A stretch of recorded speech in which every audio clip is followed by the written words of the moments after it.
नमस्कार दोस्तों, स्वागत है आप सभी का हमारे YouTube चैनल आलोक ज्ञान गंगा में। मित्रों, आज जो कहानी मैं आपको सुनाने जा रहा हूं उसका शीर्षक है दोस्ती से ज्यादा प्यार से कम। इससे पहले कि मित्रों आप हमारे कहानी में खो जाएं, अगर आप हमारे चैनल पर पहली बार विजिट कर रहे हैं तो कृपया चैनल को सब्सक्राइब कर लें, बेल आइकन को प्रेस कर लें ताकि इस तरीके की कहानियाँ जो हर रोज मैं लेकर के आता हूँ उसका नोटिफिकेशन सबसे पहले आप तक पहुँचे। तो चलिए मित्रों, देर ना करते हुए कहानी को शुरू करते हैं। राघव आज अचानक दीपा को अपने ही शहर में देख करके बहुत खुश हो गया था। दीपा दीपा, ओ मेरी दीपो, आवाज लगाते हुए उस कार के पीछे बेतहाशा सड़क पर भागे जा रहा था। अचानक एक कार से टकराते टकराते बचा। Are you mad? साहिल ने उसे अपनी तरफ खींचते हुए कहा। शुक्रिया दोस्त, दीपा को इतने दिन के बाद देख करके मुझे कुछ होश ही ना रहा। रुआसा हो करके राघव साहिल के गले लग गया। दीपा और तुझे बिछड़े हुए 5 साल हो गए, लेकिन ऐसा एक भी दिन नहीं गया जब तूने दीपा को याद ना किया हो। दीपा तुम्हारी सिर्फ दोस्त नहीं है यार, दोस्त से बढ़कर है। तू मान क्यों नहीं लेता यार? वो तुम्हारी जीवन साथी ना सही, तुम्हारी परछाई है जो तेरे साथ ना हो करके भी हमेशा तेरे साथ चलती है। साहिल ने समझाते हुए कहा। यार कैसे भूल सकता हूँ उसे, मैं दीपा की दोस्ती का कर्जदार हूँ। दीपा ने हमेशा मुझे दिया ही है, बदले में मैंने उसे सिर्फ आंसू दिए हैं। इस जन्म में दीपी को दोस्ती का कर्ज नहीं चुका सकता। मैं अब ऑफिस निकलता हूँ। राघव अपनी कार में बैठते हुए बोला। ठीक है, बाय बोल करके साहिल भी अपनी कार में बैठ गया। राघव ऑफिस ना जा करके वहीं एक चिल्ड्रन पार्क में जा करके बैठ गया। अपनी और दीपा के पुराने दिनों को याद करने लगा। दीपा, साहिल और राघव तीनों की दोस्ती प्रतियोगी परीक्षाओं की तैयारी के दौरान हुई थी। राघव और साहिल तो बचपन के दोस्त थे, दोनों स्कूल से लेकर के कॉलेज तक का सफर साथ पूरा किया था। दोनों अपने ग्रेजुएशन के अंतिम साल में प्रतियोगिता परीक्षा की तैयारी के लिए उन्होंने अपने शहर बनारस के कोचिंग में प्रवेश लिया था। साहिल और राघव रेल के इंजन और डिब्बे की तरह हमेशा साथ रहते थे। उन्हें कभी तीसरे की जरूरत महसूस नहीं हुई। दोनों की बातें एक दूसरे पर शुरू हो करके एक दूसरे पर ही खत्म हो जाती थी। कोचिंग के पहले दिन ही दीपा लेट आने के कारण साहिल और राघव के बेंच पर आकर के बैठ गई। हमारा नाम दीपा है और तुम दोनों का क्या नाम है? दीपा ने राघव की तरफ देखते हुए पूछा। साहिल और राघव ने धड़ाक से कहा। कौन साहिल और कौन राघव? दीपा ने हंसते हुए कहा। मैं राघव और ये साहिल। राघव ने साहिल की तरफ इशारा करते हुए कहा। तुम दोनों कहाँ से हो? दीपा ने बात आगे बढ़ाते हुए कहा। फिलहाल तो इसी कोचिंग सेंटर से हैं और पढ़ने के लिए आए हैं। राघव ने दीपा को घूरते हुए कहा। अच्छा किया राघव, तूने बता दिया, मुझे तो लग रहा था कि मैं यहाँ गप्पे हाँकने आई हूँ। खिलखिला करके हंसते हुए दीपा ने कहा। ज्यादा अपना दांत मत दिखाओ, हम यहाँ पढ़ने के लिए आए हैं, तुम्हारी तरह हंसती मस्ती करने नहीं। साहिल ने दीपा को डांटते हुए कहा। ठीक है बाबा, कुछ नहीं बोलूंगी। दीपा उठ करके पास के बेंच में बैठ गई। बेकार में ही डांट दिया बेचारी को, हमसे जान पहचान ही तो बढ़ाना चाहती थी, बेचारी सहम गई। राघव ने हंसते हुए साहिल से कहा और दोनों उसे देख करके हंसने लगे। तुम दोनों बहुत बुरे हो, दीपा रोनी सी सूरत बना करके बोली। कोचिंग क्लास ओवर होते ही, अच्छा तो दीपा कैसा लगा आपको आज का पाठ? राघव ने मजाकिया ढंग से दीपा से कहा। पाठ तो कभी मैं तुम दोनों को पढ़ाऊंगी, दीपा ने तुनक करके कहा और क्लास में जाने लगी। याद रखना तुम दोनों, जाते जाते बोले जा रही थी। दीपा को इस तरह से गुस्से में तमतमाया चेहरा देख करके साहिल एक पल को कहीं गुम हो गया था। दीपा के मासूम और सच्ची बातों पर साहिल का दिल आ गया। यार हमने गलत किया, दीपा के साथ इतनी प्यारी लड़की को हमने दिल तोड़ दिया। साहिल ने अफसोस करते हुए कहा। चल अफसोस किस बात का, बेमतलब की ही बकबक किए जा रही थी। राघव ने हंसते हुए कहा। एक सप्ताह तक क्लास में दीपा से किसी प्रकार की कोई बातचीत नहीं हुई। साहिल बात करना चाहता था पर राघव हमेशा उसे रोक लेता था। साहिल दीपा से बात करना चाहता था पर राघव के कारण साहिल अपना मन बदल लेता था। इधर दीपा साहिल और राघव को सबक सिखाने के फिराक में लगी थी पर उसे उचित अवसर का तलाश था। दीपा को मौका भी मिल गया। अचानक कोचिंग के सर ने सरप्राइज टेस्ट लिया। मैथ्स और इंग्लिश में साहिल और राघव को अच्छे अंक मिले थे पर रीजनिंग में दोनों को 5 अंक ही मिल पाए थे। साहिल और राघव दोनों दोनों को अपने अंक देख करके बहुत दुख हुआ। पूरे क्लास में दीपा के ही अंक सबसे अच्छे आए थे। रमेश सर ने सबसे यहाँ तक कहा दिया था कि सब दीपा से रीजनिंग हल करने में मदद ले लो। साहिल और राघव एक दूसरे का बस मुंह देखे जा रहे थे। उनकी हालत तो काटो तो खून नहीं जैसी हो गई थी। मैंने तुझसे कहा था चल दीपा से माफी मांग लेते हैं, पर तू तो ठहरा।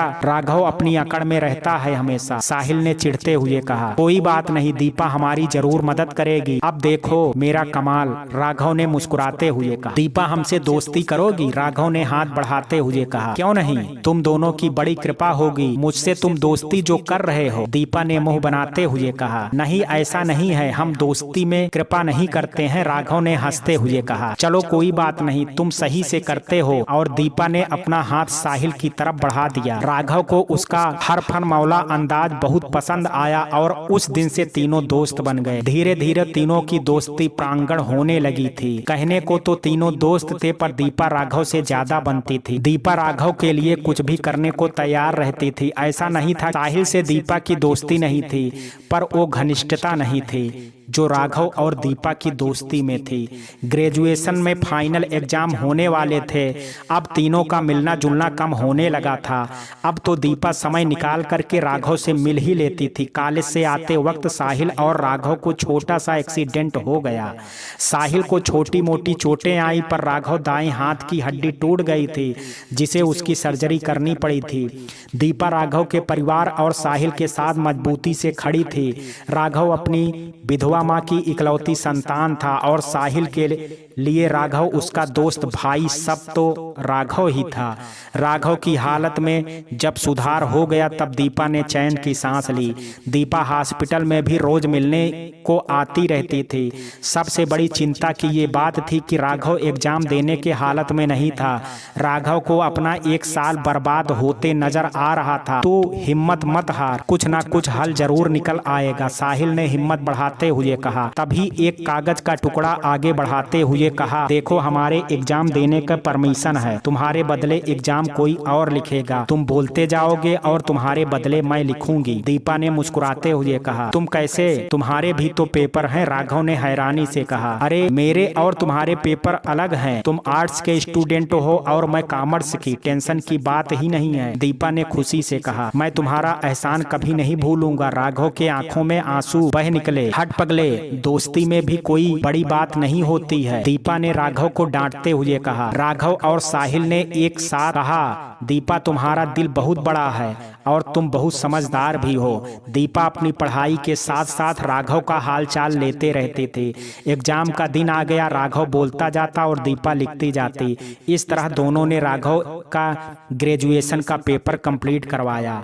राघव के साथ उसके पूरे परिवार ने दीपा का शुक्रिया कहा। दीपा ने राघव के साथ साथ अपनी भी परीक्षाएं अच्छे से दी। अब दीपा भी साहिल की तरह राघव के दिल में उसकी दोस्त बन के रहने लगी। राघव और दीपा साहिल तीनों के ग्रेजुएशन का फाइनल परीक्षाएं हो जाने के बाद तीनों की कोचिंग फिर से जाने का निश्चय कर लिया। पहले राघव को ठीक हो जाने दे, फिर हम कोचिंग फिर से जाएंगे, दीपा ने साहिल को चेताया। तुम जैसा कहोगी वैसा ही होगा, साहिल ने मुस्कुराते हुए कहा। अच्छा मैं अपने घर चलती हूँ, कल तुम दोनों से मिलती हूँ। दीपा इतना बोल करके घर के लिए निकल गई। यार तेरी दीपा तुझे प्यार करती है, साहिल ने राघव को छेड़ा। ऐसा कुछ नहीं है, उसके लिए दोस्ती बहुत मायने रखती है। इस समाज में यही तो बुराई है, लड़के लड़की एक साथ देखा नहीं कि प्यार है, पवित्र रिश्ते को भी बदनाम कर देती है। सोच बदल अपनी साहिल। दीपा एक बहुत ही प्यारी और शरीफ लड़की है, जितनी खूबसूरत है वो उससे भी ज्यादा उसका मन है। बहुत ही साफ दिल की लड़की है दीपा। राघव ने साहिल को चुप करा दिया। तू जो भी कह ले राघव, मैं अगर गलत नहीं हूँ तो दीपा के दिल रूपी मंदिर का तू भगवान बन चुका है। दीपा ने निस्वार्थ भाव से तुम्हारी पूजा कर रही है, समर्पण है उसके प्यार में तेरे लिए राघव, जो किसी प्रतिफल के भी तुम्हारे लिए ही पल रहा है। साहिल मन ही मन सोचे जा रहा था। राघव की तबीयत में सुधार होते ही तीनों ने फिर से कोचिंग में दाखिला ले लिया। तीनों जोर शोर से प्रतियोगी परीक्षाओं की तैयारी में लग गए। राघव की रीजनिंग की तैयारी में दीपा पूरी तरह से उसके तैयारी में मदद करने लगी थी। तीनों वाराणसी के घाटों से लेकर के बाबा विश्वनाथ के मंदिर में भी तीनों साथ साथ घूमते और मस्ती करते थे। तीनों की दोस्ती बहुत ही गहरी हो गई थी। क्या बात बात है, आज बड़ी ही खूबसूरत लग रही हो, इस गुलाबी कुर्ती में बड़ी ही प्यारी लग रही हो। साहिल ने छेड़ते हुए दीपा से कहा। हाँ यार, आज तू बड़ा की खूबसूरत लग रही हो, राघव ने साहिल का साथ देते हुए कहा। आज दिन ही बहुत खास है, तो क्यों ना मैं खूबसूरत लगूं, दीपा ने इतराते हुए कहा। आज शाम को तुम दोनों क्या कर रहे हो? तुम दोनों को मेरे घर आज आना होगा, शाम को मेरा जन्मदिन है, जिसके लिए मैंने अपने घर में छोटी सी पार्टी रखी है। मेरे कुछ दोस्त हैं और तुम दोनों होगे और कोई नहीं होगा, दीपा ने चहकते हुए कहा। जन्मदिन मुबारक हो, राघव और साहिल ने एक साथ कहा। चल इसी बहाने तेरे परिवार वालों से भी मिलना हो जाएगा, राघव ने हंसते हुए कहा। हाँ सही कह रहे हो तुम लोग, पहले आओ तो सही, आज शाम को तुम लोगों को बहुत अच्छा लगेगा, दीपा ने राघव और साहिल को निमंत्रण देते हुए कहा। चल मैं निकलती हूँ, शाम में मिलते हैं, कहते हुए दीपा बाय बोल करके अपने घर के लिए निकल गई। यार साहिल, मैं नहीं जा पाऊंगा, मेरे रिश्तेदार के यहाँ मुझे माँ के साथ जाना है, उसके सामने मेरी बोलने की हिम्मत नहीं हुई यार, मैं उसका दिल तोड़ना नहीं चाहता था, तू चले जाना, मेरा उपहार भी उसको दे देना यार। मैं पक्का जाता, पर माँ के साथ नहीं गया तो माँ नाराज हो जाएगी यार, तू तो समझता है ना। राघव इतना कह करके अपने घर के लिए निकल गया। हाँ यार, तुझे हमेशा दीपा के लिए समय नहीं होता है, दीपा बेचारी तेरे पर जान छिड़कती है, तुझे उसकी कोई कदर नहीं है। थोड़ी देर के लिए चल लेता तो पता नहीं कौन सी तुझ पर आफत आ जाती। वैसे तो दिन भर दीपा मेरा ये काम कर दो वो काम कर दो, बेचारी के भोलेपन का नाजायज फायदा उठा रहा है। राघव को मन ही मन साहिल कोसे जा रहा था। चल मैं उस बेचारी के लिए कुछ अच्छा सा उपहार ले लेता हूँ, आखिर मेरी भी दोस्त है मेरी प्यारी दीपा, सोचते हुए उसके लिए अच्छा सा उपहार लेने के लिए निकल गया। एक बार फिर से जन्मदिन की ढेर सारी शुभकामनाएं दीपा, साहिल ने बड़ी सी बुके दीपा की तरफ बढ़ाते हुए कहा। ये क्या तुम अकेले आए हो, राघव कहाँ है? साहिल, राघव बाद में आएगा। क्या? एक तो पहले ही तुम इतनी लेट आए हो और राघव अभी और कितनी लेट आएगा? दीपा ने एक सांस में ना जाने कितने सवाल साहिल से कर दिए। आज राघव नहीं आ पाएगा, उसे कुछ जरूरी काम से बाहर जाना पड़ा, साहिल ने धीमे स्वर में कहा। अक्सर ही ऐसा हो जाता है, जिसे दिल से चाहो वो मुंह मोड़ जाता है। खता उनका नहीं जो दिल में राज करता है, गुस्ताखी हमारी है जो ये दिल उनको प्यार करता है। आंखों में छलक आने वाले आंसू को रोकते हुए दीपा ने मुस्कुराते हुए कहा। कोई बात नहीं, तुम आ गए ना, चलो अंदर, तुम्हें मैं अपने परिवार वालों से मिलवाती हूँ, कब से सब तुम्हारा इंतजार कर रहे हैं। साहिल को छोटे से कमरे में लेकर के अंदर चली गई। छोटे छोटे बच्चे हाथ में रंग बिरंगे गुब्बारे लिए खड़े थे, पूरा कमरा गुब्बारों से सजा हुआ था, धीमे आवाज में म्यूजिक चल रही थी। अंदर का नजारा देख करके साहिल भौचक्का रह गया। तुम्हारे माँ पिताजी कहाँ हैं दीपा? साहिल ने सवालिया नजरों से दीपा की तरफ देखते हुए कहा। यार चलना, पहले केक काटते हैं, फिर तुम्हारे सारे सवालों का जवाब तुम्हें जरूर दूंगी, दीपा ने साहिल को टालते हुए कहा। हाँ भैया, पहले केक काटते हैं ना, हम लोग कब से केक खाने के इंतजार कर रहे हैं। सब एक साथ शोर मचाने लगे। ओके चलो केक कट करते हैं, साहिल ने सबको शांत कराते हुए कहा। केक काटते ही सारे बच्चे केक पर टूट पड़े। केक खाते ही सारे बच्चे म्यूजिक डांस पर नृत्य करने लगे। बच्चों के साथ बच्चा बन करके दीपा डांस मस्ती शोर किए जा रही थी। साहिल उसके इस रूप में खो गया था। आज साहिल के दिल में पहली बार दीपा की भोली सूरत बस गई थी। तभी अचानक साहिल का हाथ पकड़ करके दीपा डांस करने के लिए कहने लगी। उसकी मासूमियत पर फिदा हो करके साहिल भी खुशी से झूमने लगा। बच्चे भी ताली बजा करके दोनों को देख करके खुश हो रहे थे। सच कहूँ दीपा, आज तक मैंने इतनी मस्ती कभी नहीं किया है। तुम्हारा बहुत बहुत शुक्रिया, साहिल ने आभार व्यक्त करते हुए कहा। चलो हम खाना खाते हैं, दीपा ने बच्चों और साहिल से कहा। हाँ चलो, बहुत देर हो रही है, साहिल ने बच्चों से कहा और किचन में दीपा का हाथ बटाने के लिए चला गया। लाओ तुम्हारी कुछ मदद कर दूं, सारा खाना तुमने बनाया है? काम करती हुई दीपा से साहिल ने पूछा। साहिल ने सारे बच्चों को बड़े प्यार से खाना खिलाया और उन बच्चों को दीपा के साथ मिल करके उनके घर तक छोड़ आया। दीपा बचपन से अकेले ही जन्मदिन मनाती आई है। साहिल, तुम मेरे जन्मदिन पर यहाँ आ करके मेरे ऊपर उपकार किए हो। मेरे पास लफ्ज नहीं है जिससे मैं तुम्हारा शुक्रिया अदा करूं। और हाँ यार, मैंने ही सारा खाना बनाया है, अकेले ही सब करती आई हूँ आज तक। दीपा ने खाने का प्लेट साहिल को देते हुए कहा। साहिल, मैं एक अनाथ लड़की हूँ। मेरे चाचा और चाची को मैं हर पल खटकती थी, इसलिए चाचा ने मुझे बनारस में हॉस्टल में डाल दिया। मेरे पापा ने मेरे लिए कुछ संपत्ति छोड़ रखी थी जिससे मेरा खर्च निकल जाता है। हर महीने चाचा जी मुझे 10,000 रुपये भेजते हैं। स्कूल खत्म होते ही मेरे लिए ये छोटा सा फ्लैट खरीद दिया है। बाकी खर्चे मैं इन बच्चों को ट्यूशन पढ़ा करके पूरा करती हूँ। चाचा जी हर महीने मिलने आते हैं और मैं भी कभी कभी उनके पास जाती हूँ। दीपा का गला भर्रा गया था। तुम जिंदगी में इतनी दुखी हो आज तक मैं महसूस तक नहीं कर पाया। हर समय हंसती खिलखिलाती रहती हो, तुम्हें देख करके कोई भी नहीं कह सकता। साहिल रुआंसा हो करके कहा। मेरा मानना है कि जितनी भी जिंदगी बची है हंस करके बिताओ। अपने गम को सबको बता करके खुद को दया का पात्र मत बनाओ, दीपा ने मुस्कुराते हुए कहा। दीपा, तुम राघव से प्यार करती हो? साहिल ने अचानक सवाल का एक दहकता बम का गोला दीपा की तरफ फेंका।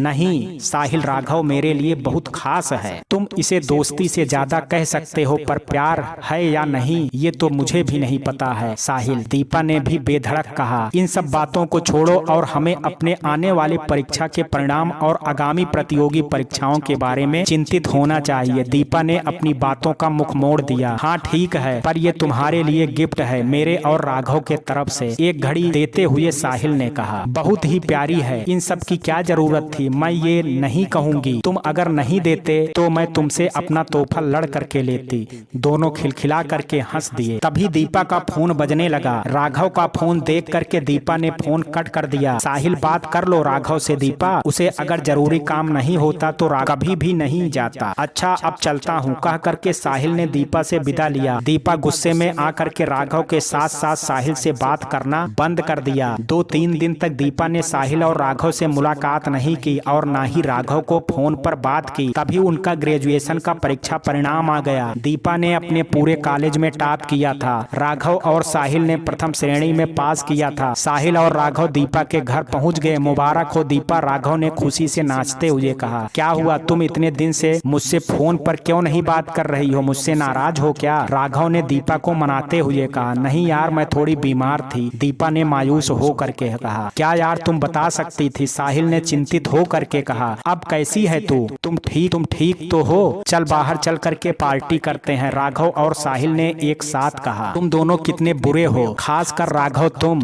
मैं इतने दिनों से बीमार हूँ और साथ साथ राघव से बहुत ज्यादा गुस्सा भी हूँ। मुझे नहीं जाना तुम दोनों के साथ कहीं, नहीं करनी कोई पार्टी। तुम दोनों बहुत मतलबी हो। पहले मेरा हाल चाल पूछने नहीं आ सकते थे, अब तुम दोनों अकेले ही चले जाओ, बनावटी गुस्सा दिखाते हुए दीपा ने कहा। माफ कर दो, हमें पहले आना चाहिए था। अपना ये नौटंकी बंद करो और चल बाहर घूम करके आते हैं। अब हम दोनों तुम्हारे बिना कहीं नहीं जा सकते हैं, राघव ने दीपा के सर पर प्यार से एक चपत लगाते हुए कहा। मुझे पता है दीपा, तुम हम दोनों के साथ शरारत कर रही हो। अब चलो भाई, हमें देर हो रही है, साहिल ने मुस्कुरा करके कहा। चलो चलते हैं, ठहाका लगा करके हंसते हुए दीपा ने कहा। आज की पार्टी का बिल मैं भरूंगा, रेस्टोरेंट के अंदर जाते हुए राघव ने कहा। हाँ तुम ही भरोगे, तुम हम दोनों को ले करके यहाँ आए हो, दीपा और साहिल ने एक साथ कहा। खाना आने के इंतजार में राघव ने दीपा से कहा। सुना है कि तुम बहुत अच्छा गाना गाती हो। बहुत अच्छा का तो पता नहीं, पर ठीक ठाक गा लेती हूँ, खुद पर इतरा करके दीपा ने कहा। प्लीज थोड़ा सा कुछ गुनगुना दो, साहिल ने आग्रह करते हुए कहा। बंध रही है हम दोनों के बीच एक डोर, खींच रही हूँ मैं तेरी ओर, चाहे ना हो हम दोनों के बीच कोई रिश्ता, तुझसे है मेरे दिल का नाता। कहा। साहिल और राघव के साथ साथ पास के टेबल पर बैठे लोग भी जोर जोर से ताली बजाने लगे। वाह गजब, तुम सच में प्रतिभा की धनी लड़की हो, माँ सरस्वती की तुम पर बहुत ही कृपा है, साहिल ने दीपा की तारीफ करते हुए कहा। खाना खाने के बाद दीपा बोली, चलो अब मैं घर के लिए निकलती हूँ, कल से मुझे आगामी प्रतियोगी परीक्षा की तैयारी भी करनी है। कोचिंग के साथ साथ हमें कड़ी मेहनत भी करनी पड़ेगी, मुझे किसी भी हाल में सरकारी नौकरी करनी है, दीपा ने आत्मविश्वास के साथ कहा। बाबा विश्वनाथ तुम्हारी हर इच्छा जरूर पूरी करेंगे, साहिल और राघव दीपा का मनोबल बढ़ाते हुए कहे। ये मैं MBA के लिए भी देख रहा हूँ, राघव और साहिल ने कहा। तुम दोनों फिर कोचिंग में क्यों आए हो, दीपा ने थोड़ा मायूस होते हुए कहा। तुमसे दोस्ती करने आए थे, साहिल और राघव ने एक स्वर में कहा। बड़ा आए दोस्ती करने वाले, दीपा ने मुंह बनाते हुए कहा। यार 1-2 परीक्षाएं हम देंगे, हमारा चयन हो गया तो ठीक है, वरना हम MBA कर लेंगे। तुम दोनों का जो करना है करो, मुझे तो जॉब ही करनी है। दीपा अपने घर को चली गई। तीनों तन मन से अपनी परीक्षा की तैयारी करने लगे, पर तीनों में से किसी का परीक्षा में चयन नहीं हो पाया। साहिल और राघव ने MBA में दाखिला ले लिया। दीपा ने हार नहीं मानी और अपनी परीक्षा की तैयारी में लगी गई। नए कॉलेज में राघव नए दोस्तों में व्यस्त हो गया, उसे दीपा की अब भी सुध नहीं रहती थी। दीपा जब भी राघव को फोन करती, राघव व्यस्त होने का दिखावा कर बाद में बात करने को कह करके फोन काट देता था।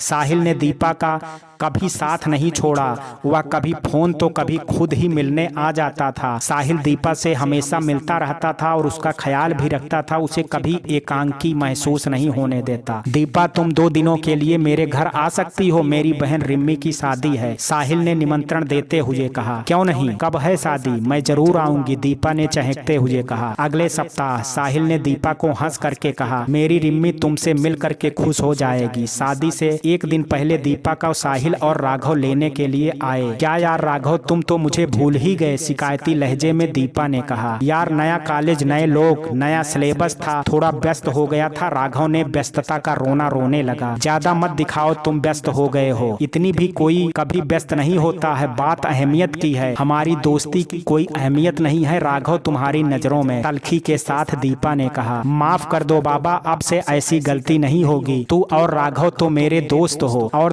तू तो मुझे बहुत प्यारी है, मुझसे फिर भी ऐसी गलती नहीं होगी, मुझसे फिर से ऐसी गलती नहीं होगी। कान पकड़ करके, बहुत ही मासूमियत से कान पकड़ करके कहा। अच्छा चलो माफ किया, फिर से ऐसी गलती मत करना, मैं रूठ करके तुम दोनों से दूर चली जाऊंगी, शरारती अंदाज में दीपा ने कहा। अच्छा अब चलो, तेरे नखरे रिम्मी की शादी के बाद ही खत्म होंगे क्या, घर में बहुत सारे काम पड़े हैं, साहिल ने दीपा को थोड़ा डांटते हुए कहा। इसकी बकबक कभी खत्म नहीं होती है, अब बोलेगी बहुत बुरे हो तुम दोनों, इसके अलावा इसको कुछ नहीं आता है, राघव ने हंसते हुए कहा। अब नहीं, तुम दोनों को देर हो रही है, दीपा ने चलते हुए कहा। साहिल के घर पहुंच करके राघव और साहिल ने सबसे दीपा का परिचय करवाया। सब दीपा से मिल करके बहुत खुश हुए, सबसे ज्यादा रिम्मी। उससे मिल करके दीपा को लग ही नहीं रहा था कि उसकी पहली बार मुलाकात हो रही है। दीपा ने दुल्हन के सारे काम अपने हाथ में ले लिए थे। समय निकाल करके मेरे घर भी चल लेना, माँ तुझसे मिलना चाहती हैं, सर्जरी के बाद तुम उनसे नहीं मिली हो, हमेशा तुझे याद करती हैं, मेरे दादाजी की भी बहुत मुझसे कह रहे हैं, दीपा को थोड़ी देर के लिए घर पे ले आ,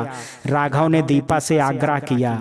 यार चल तो मैं लेती, लेकिन रिम्मी के साथ मुझे अपनी बहन जैसी लगती है, मैं जितना हो सके उसके साथ समय व्यतीत करना चाहती हूँ, मैं रिम्मी के विदाई के बाद तेरे घर जरूर चलूंगी, दीपा ने बड़े प्यार से राघव से कहा। कोई नहीं, आज शाम माँ से मिल लेना, राघव भी यह कह करके चला गया। दीपा ने बहुत सारा काम अपने जिम्मे ले रखा था, पार्लर, ज्वेलरी और मेहंदी। रिम्मी तो बहुत खुश हो गई थी, बारात आने का समय हो चुका था, रिम्मी दुल्हन बन करके बहुत प्यारी लग रही थी। क्या दीपा तुम अभी तक तैयार नहीं हुई, अभी बारात आने वाली है, साहिल ने चिंतित होते हुए कहा। तुम भी तो अभी तक तैयार नहीं हुए, और राघव कहाँ है, दीपा ने कहा। राघव भी तैयार होने के लिए गया है, जाओ तुम भी तैयार हो जाओ, साहिल ने दीपा से कहा। आज तू बला की खूबसूरत लग रही है, दीपा नीली साड़ी, खुले बाल, कान में बड़े बड़े झुमके कयामत ढाने के लिए काफी थे। राघव आहें भरते हुए बोला, चलो मुंह बंद करो, बारात आने वाली है, स्वागत करने जाओ दुल्हन के भाई, दीपा ने मुस्कुराते हुए कहा। साहिल सबकी नजरें बचा करके बस दीपा को ही निहार रहा था।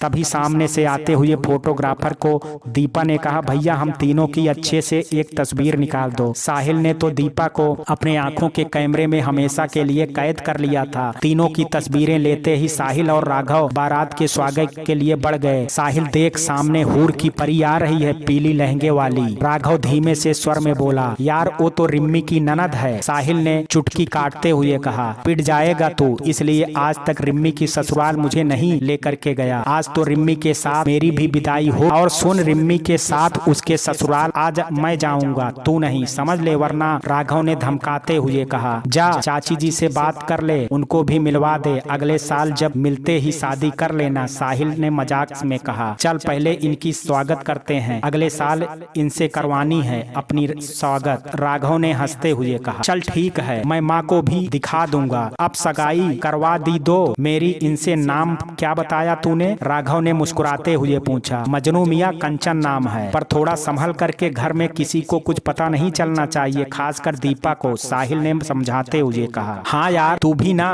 दीपा के लिए कितना गलत सोचता है, तेरे बाद दीपा मेरी सबसे प्यारी और सच्ची दोस्त है, राघव ने डांटते हुए कहा। साहिल चल, वरमाला का समय हो गया है। राघव की नज़र कंचन पर जाकर के रुक गई थी और साहिल की नज़र दीपा पर। शायद साहिल को दीपा से प्यार होने लगा था।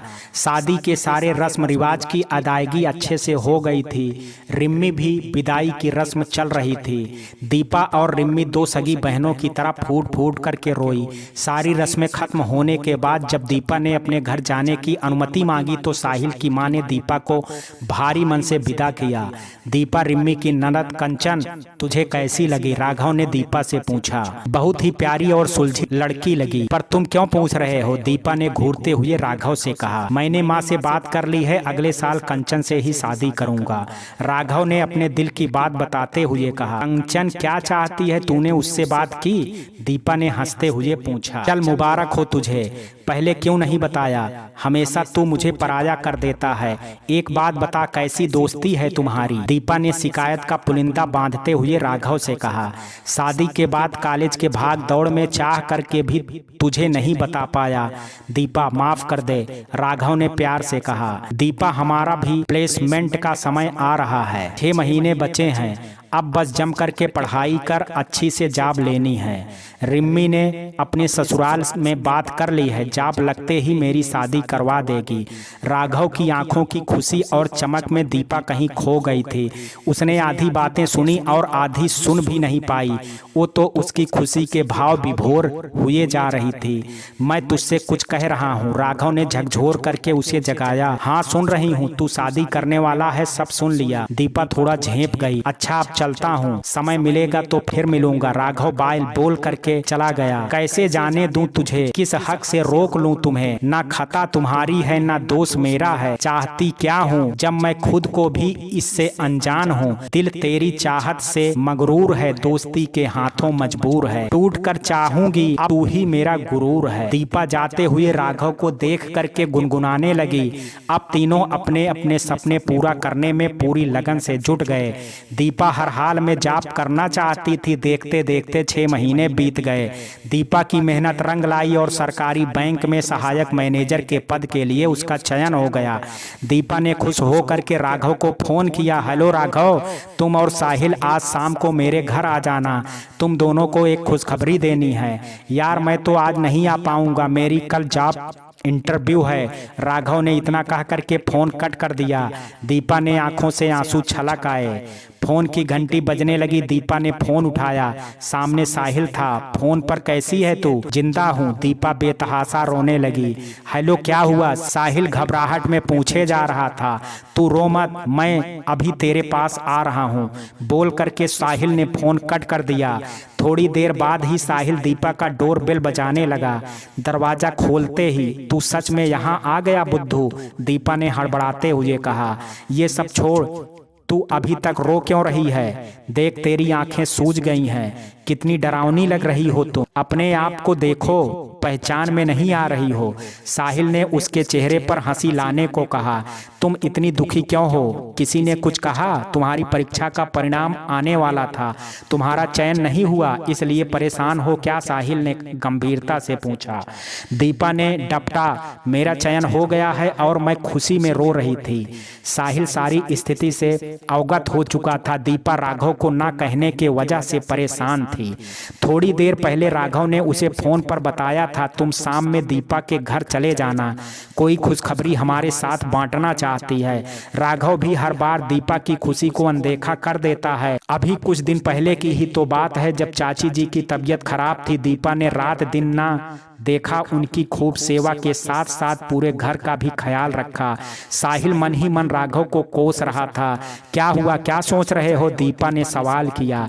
तुम्हारी पोस्टिंग कहाँ हुई है? तुम कहाँ जा रही हो? सबसे बड़ी बात, तुम हमें छोड़ करके चली जाओगी? अच्छा है, हमारा भी पिंड छूटा तुमसे, साहिल ने विनोद में कहा। मैं जा रही हूँ, बिहार के गया में मेरी पोस्टिंग हुई है, अब लौट करके इधर कभी नहीं आऊंगी, दीपा ने तुनक करके कहा। मैं तो वहाँ भी आऊंगा तुमसे मिलने, मेरी पागल दोस्त, समझी? साहिल ने स्नेह भाव से कहा। दीपा ने उछलते हुए कहा, तुम आओगे? सच्ची? इस पूरी दुनिया में तुम ही मुझे मेरे अपने लगते हो और मेरे लिए हमेशा खड़े हो जाते हो, मेरे बिना बोले अपनी दोस्ती निभा जाते हो। साहिल, तुम हमेशा मेरे साथ रहोगे, वादा करो, दीपा ने हाथ बढ़ाते हुए कहा। चलो, वादा किया। मुस्कुरा करके साहिल ने दीपा का हाथ थाम लिया।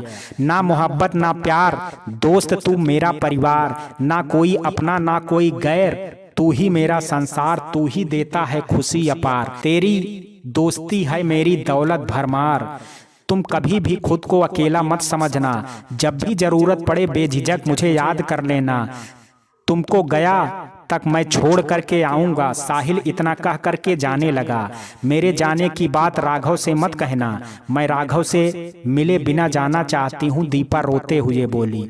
साहिल का दीपा को यूं रोना बिल्कुल भी अच्छा नहीं लगा। साहिल के जाने के बाद दीपा जाने की तैयारियों में लग गई।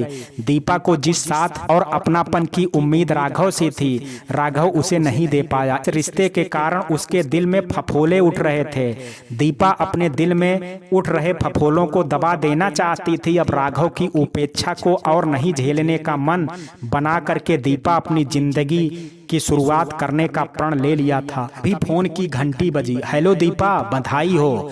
चाचा जी, मैं बहुत बुरी हूँ, कोई मुझे प्यार नहीं करता है। भगवान को भी इतनी नफरत थी मुझसे कि मेरा सब कुछ छीन लिया, उसके बाद आपका सहारा था। चाची जी मेरा चेहरा भी देखना नहीं चाहती हैं। दीपा फूट फूट करके रोने लगी। बेटा, तुम तो मेरा सबसे अच्छा बच्चा है, तुझे मैं अपने पास नहीं रख सकता था बेटा। तेरा चाचा कायर और स्वार्थी है, अपना भला चाहा, तेरे लिए कभी बोल नहीं पाया, मुझे माफ कर दे। तुझे अपने से दूर रख करके मैंने सही किया, अपने बुजदिल चाचा को माफ कर दे बेटा। तेरा गया में रहने का इंतजाम कर दिया है, मैं तुझे स्टेशन पर लेने आऊँगा। इतना बोल करके चाचा जी ने फोन कट कर दिया। दीपा ने अपने आंसू पोंछे और अपने पिता समान चाचा जी का दिल दुखाने के लिए खुद को कोसने लगी।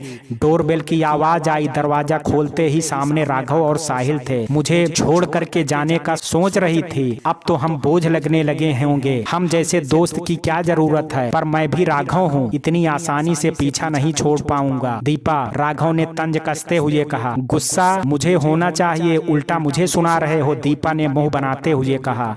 मैं ऐसा ही हूँ, पर जैसा भी हूँ तुमको अपनी दोस्ती से भी कभी आजाद नहीं कर सकता। राघव ने दीपा की आंखों में झांकते हुए बोला। तुम्हारे साथ मेरा वो रिश्ता है जो किसी के साथ नहीं, शायद मेरी जीवन संगनी के साथ भी नहीं। क्या इससे ज्यादा मुझे कुछ कहने की जरूरत है? साहिल, राघव ने अपने अंदाज में साहिल से कहा। तुम दोनों मुझे जाने दोगे कि नहीं? जब से मिले हो मैं हंसना भूल गई हूँ, दीपा ने चिढ़ते हुए कहा। और हम हंसना सीख गए, राघव और साहिल ने एक साथ कहा। तीनों एक साथ हंस पड़े। मेरी शादी में आओगी ना? पहले कह देता हूँ, राघव ने दीपा से कहा। देखूंगी, पहले जाने तो दो मुझे, मेरी ट्रेन का समय हो रहा है। तुम दोनों को बस चले तो मेरी नौकरी भी छुड़वा दोगे, दीपा ने थोड़ा गुस्से में कहा। नए शहर में अपना ख्याल रखना, कुछ भी जरूरत हो मुझे फोन कर लेना, मैं आऊँगा, साहिल ने दीपा को हिदायत देते हुए कहा। तुम दोनों चिंता मत करो, मेरे चाचा जी वहाँ आ जाएंगे अपना फर्ज निभाने, दीपा ने मायूस हो करके कहा। ट्रेन स्टेशन से छूटने को थी, तभी राघव ने एक उपहार का डब्बा दे करके उसके सर को चूम लिया।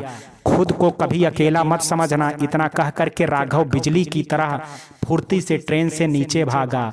दीपा आंखों से बहते हुए आंसू के साथ राघव और साहिल को अलविदा कहने के लिए खिड़की के बाहर हाथ निकाली। तभी उसका हाथ पकड़ करके साहिल ट्रेन के साथ चलने लगा और दीपा की आंखें राघव को देखती रही। साहिल, दीपा और राघव तीनों रोते हुए एक दूसरे को बाय बोला। ट्रेन जब स्टेशन से ओझल हुई, आज पहली बार मुझे जीवन में दीपा की कमी महसूस हो रही है। दीपा जैसी दिलेर लड़की शायद कभी मुझे दोबारा मिलेगी। दोस्ती में तो कुछ भी करने को तैयार रहती है, अनाथ है, अकेली रहती है, फिर भी आत्मनिर्भर और उसके चेहरे पर उदासी नहीं है। सबसे बड़ी बात है हम दोनों से बहुत प्यार करती है। राघव की बातों में पहली बार दीपा के लिए अपनापन देख करके साहिल मंद मंद मुस्कुरा रहा था। धीरे धीरे दिन बीत गया था। राघव और साहिल की जाब हो गई थी। राघव साहिल के साथ दीपा से मिल करके आने का कार्यक्रम बना ही रहा था कि अचानक राघव के दादाजी की तबीयत बिगड़ गई। राघव की माँ बीणा जल्द से जल्द राघव की शादी करने की बात करने लगी। सब कुछ पहले से तय था। बीणा जी साहिल और राघव के साथ रिम्मी की ससुराल कंचन और राघव की शादी की तारीख तय करने पहुंच गई। माँ, शादी अगले महीने नहीं हो सकती, दीपा शादी में नहीं आ पाएगी, राघव एक झटके में बोल गया। दीपा का शादी में आना इतना जरूरी नहीं है, बीणा जी ने राघव को डपट दिया। क्या दीपा का आना हमारी शादी में इतना जरूरी है? कंचन ने रुआसी हो करके बोला। जरूरी तो है भाभी जी, दीपा हमारी दोस्त है, उसका महत्व हमारी जिंदगी में बहुत ज्यादा है। राघव मेरे बगैर मंडप पर जा नहीं सकता है, इस बात पर आप लोग कोई तर्क नहीं करोगे। दीपा भी उतनी ही जरूरी है हमारे लिए, आप सब समझ लो। साहिल ने सबको समझाने की कोशिश की। ये शादी दीपा के बगैर ही होगी, बीणा जी ने फरमान सुना दिया। बेमन से राघव शादी की तैयारियों में जुट गया। राघव की उदासी कंचन से छिपा ना सकी। उसने बातों ही बातों में पूछ लिया, क्या आपके दिल में दीपा के लिए कोई खास जगह है? दीपा मुझसे ज्यादा आपके जीवन में अहमियत रखती है। कंचन, मैं दीपा की बहुत इज्जत करता हूँ, अपनी तुलना दीपा और साहिल के साथ कभी मत करना। राघव की आवाज में तलखी थी। कंचन अंदर तक कांप गई थी, कहीं राघव शादी ना तोड़ दे। उसने चुप रहने में ही अपनी भलाई समझी। दीपा, मेरी शादी तय हो गई है, तुम आ जाओ, राघव ने दीपा से फोन पर कहा। मैं अभी नहीं आ सकती, कोई बात नहीं, मैं शादी के बाद तुम दोनों से मिल लूंगी, दीपा ने समझाते हुए कहा। राघव ने फोन कट कर दिया। अपनी बेचैनी किसी से कह नहीं पा रहा था। साहिल सब समझ रहा था, अब साहिल भी कुछ नहीं कह सकता था। राघव के पिताजी के देहांत के बाद राघव की माँ की दुनिया सिर्फ राघव था। उनकी कही बात राघव के लिए पत्थर की लकीर थी। इधर उसकी बहन रिम्मी के ससुराल का भी मामला था। साहिल ने चुप रहने में ही भलाई समझी। फिर भी एक बार उसने राघव से बात करने की सोची। तुम कंचन से शादी करना चाहते हो राघव? साहिल ने धीरे से राघव से पूछा।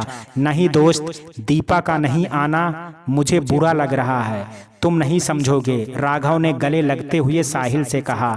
कोई बड़ी बात नहीं है, दीपा का वीडियो कॉल पर तुमसे बात करवा दूंगा, साहिल ने माहौल को हल्का करने के लिए कहा। राघव अपनी जिंदगी के उधेड़ बुन में लगा कंचन की खुशियों को नजरअंदाज किए जा रहा था। कंचन भी हालात से वाकिफ थी। मन ही मन कंचन के मन में दीपा को लेकर के एक जलन की भावना पैदा हो गई। दोस्त तीनों में से किसी का ना था। राघव अपनी दोस्त को अपनी शादी में नाचते गाते देखना चाहता था। दीपा चाह करके भी राघव की शादी में नहीं आ सकती थी। इधर कंचन अपने भावी पति के साथ अपने आने वाले सुनहरे भविष्य के सपने देखना चाहती थी। कंचन जब भी पास आती राघव उससे दूर भाग जाता। कंचन अपने आप में घुटे जा रही थी। हर हाल में कंचन भी राघव को खोना नहीं चाहती थी। शादी की तैयारियों में साहिल अपने दोनों दोस्तों के दिल का हाल से अनजान था। शादी का दिन भी आ गया। राघव दूल्हा बन करके तैयार हो गया। राघव की माँ बीणा जी खुशी से झूम रही थी, बार बार राघव की नजर उतार रही थी। राघव के दादाजी अपनी बीमारी भूल करके अपने पोते की बारात में नाचने को उतावले हो रहे थे। ये क्या राघव, तुम मेरे बिना ही अपनी दुल्हनिया लाने के लिए चल दिए? साहिल के साथ गुलाबी साड़ी में सामने से आती हुई दीपा ने राघव को थोड़ा गुस्से में कहा। तुम अब आई हो, मैंने इन दिनों कितना तुझे याद किया है। राघव लगभग रुआंसा हो करके बोला, मैं तो ऊपर वाले से भी लड़ करके तेरे लिए आ जाती, फिर ये तो बस कुछ मीलों की दूरी थी। तुम्हारे लिए कुछ भी कर सकती हूँ, बस दिल में एक बार आवाज दे करके तो देखना। दीपा ने मुस्कुराते हुए कहा, तुम दोनों का अगर ये मेलो ड्रामा खत्म हो गया हो तो हम बारात के लिए कंचन के घर चलें। साहिल ने दोनों को टोकते हुए कहा, ऐसे नहीं, तू मुझे गोद में उठा करके नाचते हुए कार तक ले करके तो चल। बचपन से लेकर के आज तक तूने मेरी हर खुशी के दिन में मुझे उठा करके नाचते हुए आया है, आज कैसे भूल गया। राघव ने बनावटी गुस्से से कहा, मैं कुछ नहीं भूला। आगे बढ़ करके गोद में उठाते हुए साहिल ने कहा। दीपा और साहिल नाचते झूमते कंचन के दरवाजे तक पहुंचे। विवाह की सारी रस्में निपटा करके राघव कंचन को विदा कर अपने घर ले आया। दीपा को एक सोने की बालियां देते हुए राघव बोला, ये तुम्हारे लिए है, मैंने अपनी पहली तनख्वाह से माँ, साहिल और दादाजी के लिए कुछ न कुछ लिया है। इसकी क्या जरूरत थी, मुझे तुम्हारी और साहिल की दोस्ती के सिवा कुछ नहीं चाहिए। दीपा ने इनकार कर दिया। आज तुझे एक बात साफ साफ कह देना चाहता हूँ, तुम मेरे लिए दोस्त से ज्यादा हो। ये रिश्ता प्यार से कम है, लेकिन जो भी है बहुत खास है मेरे लिए, मेरे दिल के बहुत पास है, जहाँ कोई नहीं रहता, सिर्फ तुम रहती हो। राघव ने गंभीरता से कहा। दरवाजे के पीछे कंचन राघव और दीपा की सारी बातें सुन रही थी। राघव के लिए दीपा मुझसे ज्यादा मायने रखती है, ये सोच करके उसकी आंखों के आगे अंधेरा छा गया और चक्कर खा करके गिर गई। धम्म की आवाज सुन करके दीपा और राघव उधर भागे। कंचन को नीचे जमीन पर गिरा देख करके दोनों के होश उड़ गए। राघव ने उसका सर अपने गोद में रख करके कंचन कंचन कह करके रोने लगा। दीपा भागते हुए पानी लेकर के आ गई और उसके मुंह पर पे पानी का छींटा मारने लगी। कंचन होश में आते ही रोने लगी। दीपा सारी बातें समझ गई थी। कंचन देखो, कितनी प्यारी कान की बाली लाया है राघव तुम्हारे लिए, तुम बहुत भाग्यशाली हो, तुझे कितना प्यार करने वाला पति मिला है। दीपा ने कंचन को छेड़ते हुए बोला। मैं पर दीपा राघव ने जैसे ही कुछ बोलना चाहा, दीपा ने उसे चुप करवा दिया। राघव भी सारी परिस्थिति समझ चुका था। दीपा की समझदारी देख करके उसे अपने दोस्त पर गर्व महसूस होने लगा। अब मैं चलती हूँ राघव, साहिल मेरा इंतजार कर रहा होगा, उससे मिल करके मैं चली जाऊंगी। दीपा ने राघव को भर्राए गले से कहा, जाती हूँ। जाती हुई दीपा को देख करके राघव ने महसूस किया कि शायद अब दीपा से मेरी कम ही बात हो पाएगी, क्योंकि दीपा एक स्वाभिमानी लड़की है। किस मोड़ पर ले आई है किस्मत, खुदा कर मुझ पर तू अपनी नेमत, कभी ना छूटे मुझसे मेरी दोस्ती की सोहबत। अपनी ही दोस्त को नई रंग उसने ही दी है दोस्ती की नई रंगत। कंचन तुम्हारे मन में दीपा को लेकर के गलत सोच है, मैं तुमसे बहुत प्यार करता हूँ। राघव ने प्यार से कंचन के सर पर हाथ फेरते हुए कहा, आप मुझसे बहुत प्यार करते हैं, ये बस एक मिथ्या है। दिल को तसल्ली देने के लिए तो सही है, पर सच्चाई यह है कि आपको भी नहीं पता है कि आप दीपा से प्यार करते हैं, जो कि मेरे लिए बहुत अच्छा है। मैं अपने आप से ज्यादा आपको चाहती हूँ। मन ही मन कंचन ने सोचा और राघव को अपने प्यार में गिरफ्तार करने का सोच राघव के गले लग गई। समय अपनी गति से चलने लगा। राघव भी अपने जज्बात पर काबू पाने लगा। कंचन भी राघव पर पूरा भरोसा करने लगी। दोनों की शादीशुदा जिंदगी हंसी खुशी से चलने लगी। राघव दीपा कंचन के बारे में सोच करके कभी फोन नहीं करता और ना ही दीपा कभी राघव को फोन करती। साहिल और दीपा की दोस्ती बरकरार थी। साहिल सारी परिस्थितियों से अवगत था, इसलिए साहिल दीपा और राघव के सामने कभी एक दूसरे का जिक्र नहीं करता था। साहिल तू चाचा बनने वाला है, राघव ने खुशी से झूमते हुए कहा। सच कह रहा है? साहिल दौड़ करके राघव को गोद में उठा करके झूमने लगा। साहिल ये खबर दीपा को तुम जरूर दे देना, राघव ने आग्रह करते हुए कहा। तुम बस अब कंचन का ख्याल रख, कह करके साहिल चला गया। राघव की माँ बीणा जी और राघव के दादाजी ने पूरे मोहल्ले मिठाई बंटवाई। कंचन का पूरा ख्याल वीणा जी खुद ही रख रही थी। कंचन को पूरा आराम करने को कहा जाता था, घर का कोई भी काम हाथ लगाने नहीं दिया जाता था। राघव भी कंचन को पलकों पर रखता था। इधर दीपा का तबादला बनारस में हो गया था।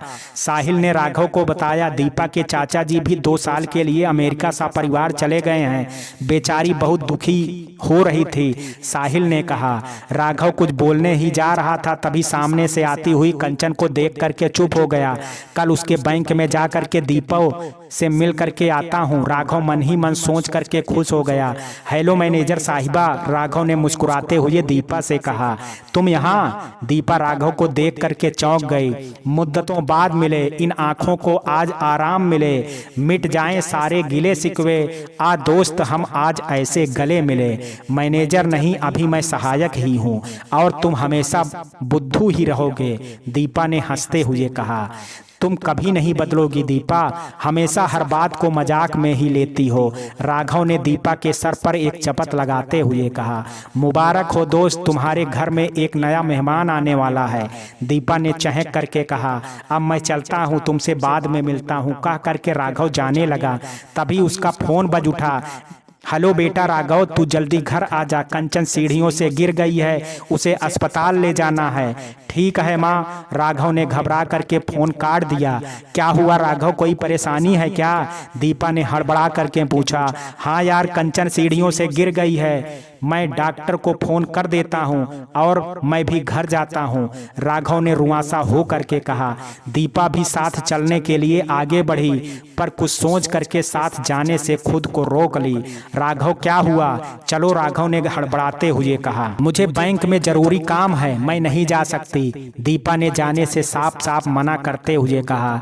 जैसी तुम्हारी मर्जी, गुस्से में राघव चला गया। दीपा जानती थी कंचन उसे राघव के साथ देख करके और भी दुखी हो जाएगी। डॉक्टर ने कंचन का पूरा परीक्षण किया और बोला, इसे अभी तुरंत अस्पताल में भर्ती करवाओ। तब तक वीणा जी ने साहिल को भी फोन करके बुला लिया था। साहिल और राघव ने तुरंत कंचन को अस्पताल ले करके गए। आपका बच्चा अब नहीं रहा, साथ ही अत्यधिक खून के स्राव से कंचन कभी भी मां नहीं बन सकती है, मां ने राघव को बताया। सामने से आती हुई वीणा जी पछाड़ खा करके गिर गई। साहिल ने दौड़ करके उन्हें संभाला। राघव भी वहीं घुटने के बल जमीन पर बैठ गया। आप लोग हिम्मत से काम ले, डॉक्टर ने ढांढस बंधाते हुए कहा। हमें अभी कंचन को संभालना है, हम ही टूट जाएंगे तो कंचन को कौन संभालेगा? उस पर दुख का पहाड़ टूट पड़ा है, वीणा जी ने खुद को संभालते हुए कहा। चलो कंचन से मिल करके आते हैं, साहिल ने राघव को उठाते हुए कहा। राघव साहिल को गले लग करके बच्चों की तरह रोने लगा। सब ठीक हो जाएगा, साहिल ने अपने आंसू को छुपाते हुए कहा। कंचन को अस्पताल से छुट्टी मिल गई और वह बेचारी बिल्कुल गुमसुम राघव और वीणा जी के खातिर अपना दुख भूलने लगी। दीपा सब जान करके भी राघव से मिलने नहीं आई। तुम मत आओ कंचन, कहीं और दुखी ना हो जाए, साहिल ने उसकी बात समझ करके उसको बोला। दिन बीतने लगे। राहुल के दादाजी ने मरने से पहले अपने परपोते को देखने की इच्छा जताई। अब हमारे नसीब में ये खुशी नहीं है बाबूजी, वीणा जी ने रोते हुए कहा। बहू, राघव की दूसरी शादी करवा दो, कंचन का स्थान इस घर में वही रहेगा जो है, पर मुझे अपने घर का वारिस चाहिए, राघव के दादाजी ने अपना फरमान सुना दिया। माँ, मैं कंचन को ऐसे दुख के भंवर में नहीं छोड़ सकता, राघव ने अपनी दूसरी शादी से साफ साफ मना कर दिया। इतना सुनते ही राघव के दादाजी ने अन्न जल का त्याग कर दिया। राघव, आप दूसरी शादी कर लो, कंचन ने रोते हुए कहा। तुम पागल मत बनो, मैं तुमको नहीं छोड़ सकता, ये दुख हम दोनों का और हम दोनों का साथ में झेलना है। राघव ने रोती हुई कंचन को डांट दिया। हम सरगोशी के जरिए बच्चा पैदा करेंगे, राघव ने कंचन को समझाते हुए कहा। अपना कोख किराए पर कौन सी औरत हमें देगी राघव, कंचन ने चौंकते हुए कहा। कोई ना कोई भली औरत हमें मिल ही जाएगी और ढूंढने से भगवान मिल जाता है, फिर औरत क्यों नहीं, राघव ने उम्मीद जताते हुए कहा। राघव ने दादाजी को सारी बातें समझा दी। दादाजी ने 1 साल का समय राघव को दे दिया। राघव ने दीपा और साहिल को अपनी समस्या समस्या बताई। तीनों मिलकर के भली औरत को ढूंढने लगे, पर समय हाथ से फिसलता जा रहा था, पर उनके हाथ कुछ नहीं लग रहा था।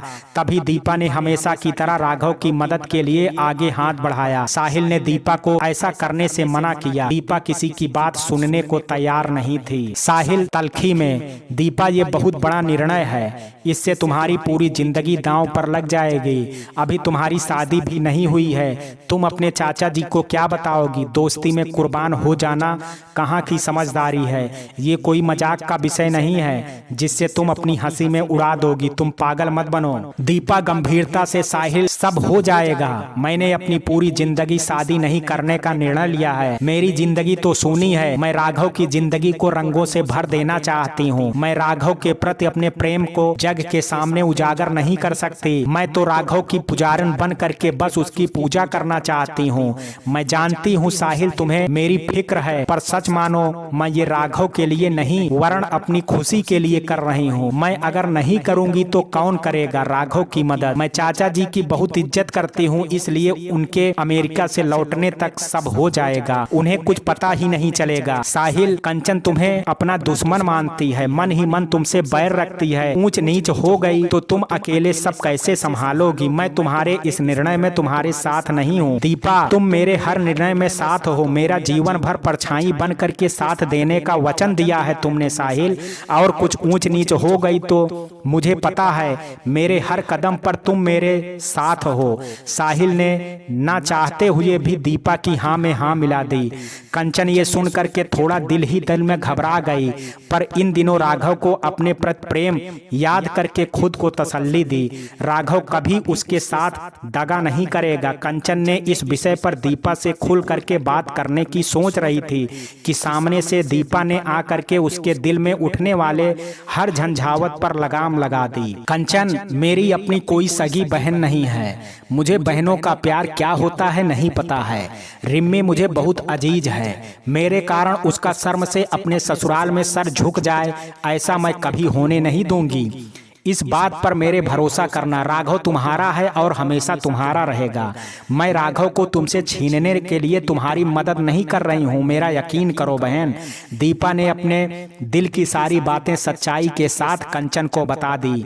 दीपा की आंखों की मासूमियत और सच्चाई को देख करके कंचन उसे आगे बढ़ करके गले लगा करके रोने लगा। उसके मन का सारा बैर उन आंसुओं में बह गया। उसने सहर्ष दीपा को अपने आने वाले बच्चे की देवकी मैया बनने की स्वीकृति दी। राघव के दादाजी और बीणा जी भी खुशी से झूम उठे। उन्हें अपना वंश का नाम आगे बढ़ाने वाला मिलने की खुशी हो रही थी। राघव सहित पूरा परिवार खुश हो रहा था। सिर्फ एक साहिल ही था जो इस बात का विरोध कर रहा था। साथ ही साथ आज उसे राघव बहुत ही स्वार्थी नजर आ रहा था, पर साहिल की मां ने इन सब चीजों से दूर रहने की हिदायत साहिल को दे दी थी। साहिल के लाख मना करने के बावजूद IVF की प्रक्रिया शुरू हो गई। कठिन जांच और कठिन प्रक्रिया से गुजर करके तीसरे बार में IVF की प्रक्रिया सफल हुई। अब दीपा की 9 महीने तक ख्याल रखने की जिम्मेदारी राघव और कंचन ने उठाई। दीपा ने, बीणा जी ने दीपा को अपने घर में रखने की सलाह दी और 9 महीने के लिए दीपा को अपने घर ले आई। सबसे खुशी की बात यह थी कि दीपा जुड़वा बच्चों को जन्म देने वाली थी। कंचन दीपा की सेवा में तन मन से जुट गई।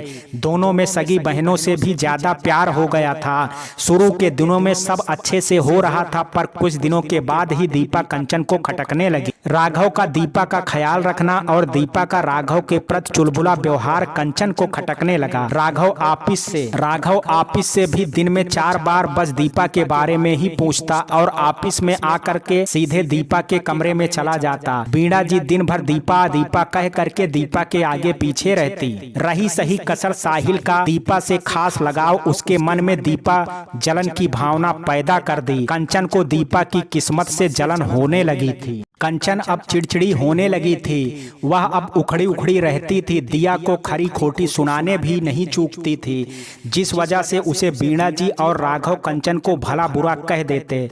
इन सब की जिम्मेदारी भी कंचन दीपा को ही ठहराती। एक दिन तो कंचन ने दीपा और राघव की बातें सुन करके घर में बहुत बड़ा हंगामा खड़ा कर दिया। राघव दीपा के पेट पर हाथ रख करके अपने आने वाले बच्चे को महसूस कर रहा था। मैं चाहती हूँ कि मुझे तुम्हारी जैसी प्यारी लड़की हो जिसका नाम मैं राजवी रखूंगा। मैं हमेशा जिसमें तुम्हारी ही झलक देखूं, तुम्हारी तरह चंचल और मासूम हो। सबसे बड़ी बात कि तुम्हारी तरह जो सदैव दूसरों की सेवा के लिए तत्पर रहे। राघव ने दीपा के अंदर पल रहे अपने अंश के प्रति लगाव जताते हुए कहा। दीपा राघव से कुछ कह पाती कि तभी कंचन ने दीपा को जोरदार थप्पड़ जड़ दिया। दीपा अचानक से हुए हमले को समझ नहीं पाई। उसके आंखों से झरझर अपमान के आंसू गिरने लगे। तुम पागल हो गई हो, तुम अपने जलन में ये देख नहीं पा रही हो दीपा हमारे बच्चों को जन्म देने वाली है। राघव ने उसे झकझोरते हुए कहा। मुझे ये बच्चा नहीं चाहिए, मुझे बच्चे के बदले में मेरा पति चाहिए, कंचन ने चिल्लाते हुए कहा। तुम मुझे गलत समझ रही हो कंचन, दीपा ने सिसकते हुए कहा। तुम मेरे घर से अपने बच्चे को लेकर के चली जाओ और वापस मेरे घर पर कभी मत आना। मुझे अपने घर में दीपा की परछाई नहीं चाहिए, कंचन ने अपना फरमान सुना दिया। दीपा घर से बाहर निकलने लगी। राघव ने बढ़ करके उसका हाथ थाम लिया। आज तुम्हें मुझे और दीपा में से किसी एक को चुनना होगा। राघव ने जाती हुई दीपा का हाथ छोड़ दिया। दीपा आज से साहिल के घर रहेगी जब तक उसकी डिलीवरी नहीं हो जाती है। कंचन ने हाथ पकड़ करके दीपा को घर से बाहर कर दिया। दीपा जिंदा लाश की तरह चल करके साहिल के घर के चौखट पर बैठ गई। आते जाते लोग उसे देखे जा रहे थे। उन्हीं में से किसी भले व्यक्ति ने साहिल के घर का डोर बेल बजाया। दरवाजा खोलते ही सामने बैठी दीपा पर जैसे ही साहिल की नजर पड़ी, साहिल चौंक गया। तुम यहाँ इस हालत में? साहिल ने प्यार से दीपा से पूछा। साहिल को देखते ही दीपा फपक पड़ी। आज उसके दिल ने सहा था, इसका अंदेशा साहिल को तो पहले ही था। दीपा आज पहली बार साहिल के सीने से लग करके एक बच्चे की तरह रोने लगी। खुद को संभालो दीपा, मैं तुम्हारे साथ हूँ पगली। इस हालत में ज्यादा तनाव अच्छी बात नहीं है, साहिल ने दीपा को ढांढस बंधाते हुए कहा। मुझे भगवान से हमेशा शिकायत रहती थी कि मुझे अनाथ क्यों कर दिया। आज मुझे रिश्तों के झूठ पता चला। तुम सही थे साहिल, मुझे माफ कर दो, मैं कभी तुम्हारा कहा नहीं मानती। इतना कह करके दीपा और जोर से रोने लगी। मैं अभी राघव को पूछता हूँ, उसे इंसानियत तो कम से कम दिखानी थी, साहिल ने गुस्से में कहा। मुझे माफ कर दो बेटा, चलो हमारे घर चलो, बीणा जी और राघव के दादाजी ने सामने से आकर के कहा। दीपा, तुम मेरी मजबूरी समझ सकती हो, तुम मुझे कायर समझ सकती हो, मैं विवश थी। राघव ने हाथ जोड़ करके दीपा से कहा। आज तूने क्या कर दिया राघव? छी, मुझे आज तुझे अपना दोस्त कहने में भी शर्म आ रही है। तुम इतने स्वार्थी कैसे हो सकते हो? उस बेचारी के बारे में जरा सा तो सोचा होता, साहिल ने गुस्से से तमतमाते हुए कहा। मैं बहुत मजबूर था, कंचन ने अभी गुस्से में है, जब उसका गुस्सा ठंडा हो जाएगा तब मैं बात करूंगा कंचन से, साहिल फिर सब ठीक हो जाएगा। राघव ने साहिल को दिलासा देने की कोशिश की। राघव, आज तूने अपने भाई जैसे दोस्त को हमेशा के लिए खो दिया। इतना कह करके साहिल वहां से चला गया। मैं उस घर में वापस कभी नहीं जाऊंगी, आप चिंता ना करो, आपके घर के चिराग को लेकर के कहीं नहीं जाऊंगी। दीपा ने हाथ जोड़ करके माफी मांगते हुए कहा। बार बार आप लोग इस तरह से हाथ जोड़ करके मुझे शर्मिंदा मत करिए। साहिल की मां आरती जी और साहिल ने दीपा को अपने घर पर रख लिया। रिम्मी को अपनी ननद की करतूत पर बहुत गुस्सा आ रहा था, पर बेचारी कुछ भी कर नहीं सकती थी। बीणा जी गोंद भराई की रस्म करना चाहती थी, पर दीपा तो अविवाहित थी, इसलिए छोटा सा फंक्शन करने का प्लान किया। रिम्मी के घर वाले और बीणा जी साहिल के घर पर फंक्शन पर आ गए। पूजा में कंचन के साथ दीपा को बैठना था। पूरे पूजा के दौरान दीपा बुझी बुझी सी थी। राघव ने बात करने की कोशिश की, पर दीपा ने मुंह फेर लिया। साहिल जानता था राघव से बात करके दीपा मानसिक तौर पर स्वस्थ रहेगी, इसलिए उसने दीपा और राघव को अपने साथ ले जा करके बात करने की कोशिश की। माफ कर दे दीपा, मैं माफी के लायक तो नहीं, फिर भी अपने इस नालायक दोस्त को माफ कर दे। राघव ने घुटनों पर बैठ करके दीपा को मनाने की कोशिश की। दीपा राघव के गले से लग करके रो पड़ी। मेरा कसूर क्या है राघव? तेरी नहीं, सारी गलती मेरी है दीपा। राघव ने उसके आंसू पोंछते हुए कहा। कंचन आकर के ताली बजाते हुए कहने लगी, आइए देख लीजिए आप लोग इस संस्कारी दीपा के कारनामे। चुप करो कंचन। दीपा के खिलाफ एक शब्द नहीं। साहिल ने कंचन को डपट दिया। साहिल भैया, इस लड़की ने आपका दिमाग खराब कर दिया है। अपने दोनों हाथों में लड्डू रखना चाहती है। राघव और आपको अपने इशारों पर नचा रही है। अपने कुटिल मुस्कान के साथ कंचन ने दीपा को जलील करना शुरू कर दिया। राघव कंचन को घसीट करके साहिल के घर से चला गया। तुम्हारे शक करने की आदत ने हमारे जीवन के साथ साथ दीपा के जीवन को भी बर्बाद कर दिया है। तुम जैसी स्वार्थी औरत ने आज तक मैंने नहीं देखी है। जिसकी तुम्हें पूजा करनी चाहिए उसी को गुनाहगार कह रही हो। कैसी औरत हो तुम। अभी तुम्हें दीपा का ख्याल रखना चाहिए था, तो उसी को कसूरवार ठहरा रही हो। राघव ने कंचन को डांटते हुए कहा। मुझे सब पता है तुम दीपा को पसंद करते हो। कंचन ने झिड़कते हुए राघव से कहा। इधर साहिल की माँ दीपा को अपने घर की बहू बनाने के सपने देखने लगी। दीपा की अच्छाई उनके दिल में घर कर गई और इधर रिम्मी भी अपनी माँ से लगातार दीपा को भाभी बनाने की बात अपनी माँ आरती जी से करती रहती थी। बेटा तुम दीपा से शादी कर लो। मुझे ऐसी ही बहू चाहिए जो हमारे घर को रौनक कर दे। आरती जी ने एक आस लगाते हुए साहिल से कहा। नहीं माँ, ये सही समय नहीं है दीपा से ये सब बात करने का। दीपा बहुत ही खुददार लड़की है। इस बात की जरा सी भनक लग गई तो उसे लगा कि हम उस पर दया कर रहे हैं। मैं हर हाल में दीपा की दोस्ती को खोना नहीं चाहता, साहिल ने समझाते हुए कहा। साहिल के लाख कोशिश के बावजूद दीपा एक मानसिक अवसाद में ग्रस्त हो गई, जिसके कारण 8वें महीने में ही उसे लेबर पेन शुरू हो गया। आनन फानन में उसे अस्पताल में भर्ती करवाया गया।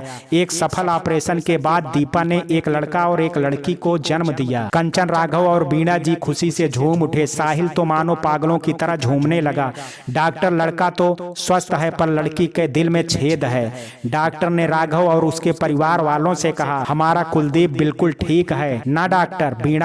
बीणा जी ने रोते हुए कहा। हाँ, आपकी बच्ची ही सही हो जाएगी पर 5 साल बाद उसका दिल की सर्जरी करवानी पड़ेगी। डॉक्टर के जाते ही बीणा जी ने राघव से कहा, बच्ची को अनाथालय में छोड़ करके आ। मुझे इस बीमार बच्ची का साया भी अपने कुलदीपक पर नहीं पड़ने देना है। कंचन ने भी हाँ में हाँ मिलाते हुए कहा। माँ जी बिल्कुल सही कह रही हैं। मुझे अपना बेटा चाहिए बस। मुझे दीपा की परछाई अपने घर में नहीं चाहिए, बुदबुदाते हुए कंचन ने कहा। राघव बेबस और लाचार की तरह दोनों की बातें मानने को तैयार हो गया। साहिल को सबकी बातें सुन करके झटका लगा। ये क्या हो रहा है? चाची जी और कंचन तो पागल हो गए हैं। तुम किस जमाने में जी रहे हो? बेटियां अभाग लेकर के नहीं आती हैं, बल्कि ये घर का सौभाग्य से भर देती हैं। जहाँ तक उसकी बीमारी का सवाल है, ये भी तुम्हारे और कंचन के दिए हुए जख्मों के कारण हुआ है। मुझे पता है दीपा इन दिनों किस मानसिक पीड़ा से गुजरी है। उस बेचारी को किस बात की सजा दे रहा है।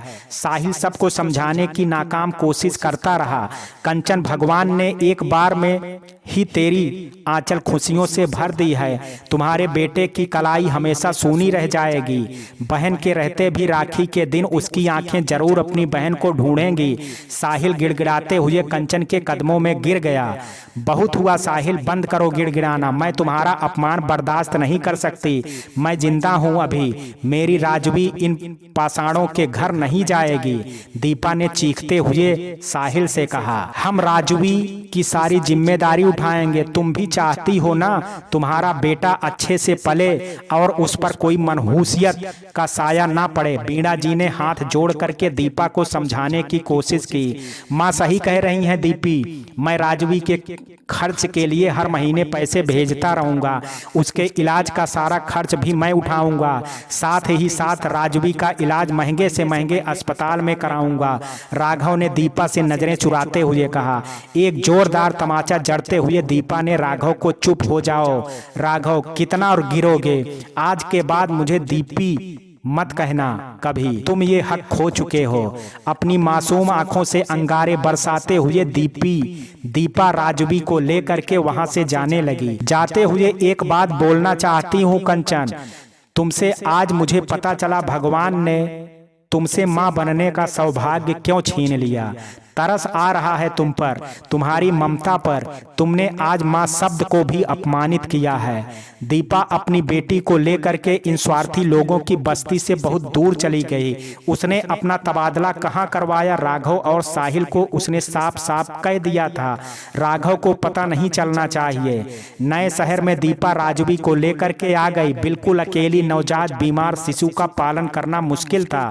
इन मुश्किल घड़ी में सकीना अम्मा ने उसकी बहुत मदद की। सकीना अम्मा इस दुनिया में बिल्कुल अकेली थी। उनके पति का देहांत हुए सालों पहले हो गया था। इकलौता बेटा सकीना अम्मा को छोड़ करके विदेश जा करके बस गया था।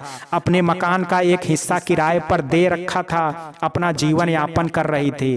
स्वभाव से कड़क थी। अपने बेटे से धोखा खाने के बाद पाषाण सी हो गई थी। दीपा को नए शहर में रहने का इंतजाम करने साहिल उसके साथ ही आया था। दीपा के लाख मना करने पर भी उसने रहने की सारी व्यवस्था करने से नहीं चूका। साहिल ने सकीना अम्मा के यहाँ दीपा की रहने की व्यवस्था कर दी। साथ ही सकीना अम्मा से कह करके साहिल ने एक आया का भी इंतजाम कर दिया, जो राजवी की देखभाल दीपा के ऑफिस में रहने के दौरान कर सके। दीपा के लिए राजवी को पालने की डगर इतनी आसान नहीं होने वाली थी। बिन ब्याही लड़की, बिल्कुल अकेली, जिसका इस दुनिया में कोई नहीं था। हर तरह से उन लोगों के चुभते सवालों का जवाब देना होता था। दीपा को सबसे ज्यादा डर अपने चाचा जी के सवालों का था, जो जल्दी ही विदेश से आने वाले थे। राजवी को दीपा अपने तरह अनाथ पलने नहीं देना चाहती थी। उसके अंदर की माँ ने उसे दुनिया से लड़ने की ताकत दी थी। सकीना अम्मा के साथ रहते रहते धीरे दीपा को माँ का प्यार मिलने लगा। सकीना अम्मा एक दिन बहुत बीमार पड़ गई। दीपा ने छुट्टी लेकर के उनकी सेवा की। सकीना अम्मा दीपा को अपनी बेटी और राजवी को अपनी नवासी के तरह प्यार करने लगी। दीपा को माँ का प्यार तो मिल गया था, पर चाचा जी के सवालों का जवाब क्या देगी? दीपा सोचने लगी। उसकी हर समस्या का हल साहिल के पास था। साहिल ने दीपा के बारे में सब सच दीपा के चाचा जी को बता दिया। चाचा जी को अपने ऊपर गुस्सा आने लगा और दीपा पर गर्व महसूस करने लगे। मेरी बेटी ने अकेले मुसीबत का सामना करके एक बच्ची को माँ का प्यार दे रही है। चाचा जी को दीपा के भविष्य की चिंता सताने लगी थी। साहिल दीपा के लिए संभावित जीवन साथी चाचा जी के नजरों में लगने लगा। चाचा जी को देखते ही दीपा फपक पड़ी। उसके सीने में सर छुपा करके रोने लगी। तूने मुझे इतना पराया कर दिया, इतना सब हो गया तेरे साथ, एक बार मुझे कुछ बताना जरूरी नहीं समझा? तुझे क्या मैं दोष दूं? तेरा गुनाहगार तो मैं हमेशा से हूँ। चाचा जी ने रोते हुए दीपा के आंसू पोंछते हुए कहे, चल मुझे अपनी नवासी से मिला। प्यार से दीपा से कहा। हाँ चाचा जी, उसको भी आपका आशीर्वाद मिलना चाहिए। दीपा दौड़ करके राजवी को ले आई। चाचा जी ने प्यार से राजवी का माथा चूम लिया और उसे खूब पुचकारने लगे। उसका इलाज अमेरिका में होगा और इसके इलाज का सारा खर्चा भी मैं उठाऊंगा। दीपा के कुछ बोलने से पहले ही चाचा जी ने दीपा को चुप रहने को कह दिया। अब अक्सर चाचा जी दीपा से मिलने आते रहते थे। एक दिन बातों ही बातों में चाचा जी ने दीपा को साहिल से शादी करने की बात कह डाली। चाचा जी, मैं राजवी के पूर्ण रूप से ठीक होने के बाद ही शादी के बारे में सोचूंगी। आपकी चिंता जायज है और साहिल ही मेरे जीवन साथी के रूप में सही व्यक्ति भी है, पर मुझे साहिल को परखने के लिए समय चाहिए। दीपा ने लंबी सांस भरते हुए कहा। राघव, मैं तुझे कब तक ढूंढ रहा था, तू यहाँ बैठा है। साहिल ने राघव को डांटते हुए कहा। हाँ, यहाँ बैठे बैठे 5 साल पहले हुई सारी घटना को याद कर रहा था। दीपा का हवा के झोंके से हमारी जिंदगी में आना और चले जाना, हमारी अटूट मित्रता में दरार आ जाना, सबकी जिम्मेदार तो सिर्फ और सिर्फ मैं हूँ साहिल। इन 5 सालों में हर रोज मरता हूँ, तुझे पाना चाहता हूँ। मेरी वीरान पड़ी जीवन में राजदीप ही जीने का सहारा है। उसे भी कंचन अपनी बुरी आदतों का शिकार बनाती है। राजवी के जाते ही हमारे घर से हमारी सारी खुशियां चले गई। दादाजी चल बसे, माँ लकवाग्रस्त हो गई। कंचन से बात करने जैसा भी रिश्ता नहीं है। उसने राजदीप को भी मेरे खिलाफ कर दिया है। मुझे राजवी की चिंता भी सताती है। दीपा के पैरों पर गिर करके माफी मांगना चाहता हूँ, साहिल के गले लग करके राघव अपना सारा दर्द कह रहा था। मैं तुझसे एक बात कहने आया हूँ, दीपा तुझे ढूंढते हुए आई है, राजवी को इलाज के लिए अमेरिका ले जा रही है। साहिल ने संदेश भरी नजरों से राघव को देखते हुए कहा। तभी किसी ने राघव कह करके पुकारा। वो आवाज राघव जिसे 5 सालों से सुनना चाह रहा था, उसके कानों में पड़ते ही अपनी सुध बुध खो करके उसे अपनी बाहों में भरने दौड़ पड़ा। जैसे ही राघव आगे बढ़ा, किसी ने उसे झटके से रोक दिया। वहीं रुक जाओ राघव, दीपा ने अपने तल्ख आवाज में राघव को अपनी जगह पर रोक दिया। आज तुम्हारे सामने एक मजबूत माँ खड़ी है, जिससे अपनी बेटी की जान बचाने के लिए तुम्हारी जरूरत है। गलती से मेरी राजवी तुम्हारा खून है। मैं उसे अमेरिका ले जा रही हूँ, इसलिए इस कागज पर तुम्हारे हस्ताक्षर के साथ साथ तुम्हें भी मेरे साथ 1 हफ्ते के लिए अमेरिका चलना होगा, और ना चाहते हुए राजवी के लिए तुम्हारे सामने आना पड़ेगा, क्योंकि तुम्हारी बीबी मेरा फोन रिसीव करते ही काट देती है। मेरी जीवन की इकलौती उम्मीद के लिए मेरे साथ चलोगे ना? राघव ने दीपा दोनों हाथ जोड़ करके नतमस्तक हो गए। और शर्मिंदा मत करो दीपा, मैं तुम्हारा और राजवी का गुनहगार हूँ। राघव निढाल हो करके दीपा के पैरों में गिर करके माफी मांगने लगा। इन सब चीजों की जरूरत नहीं है, तुम मेरे साथ चलोगे ना? चलोगे ना राघव? दीपा ने बड़ी आस लगा करके कहा।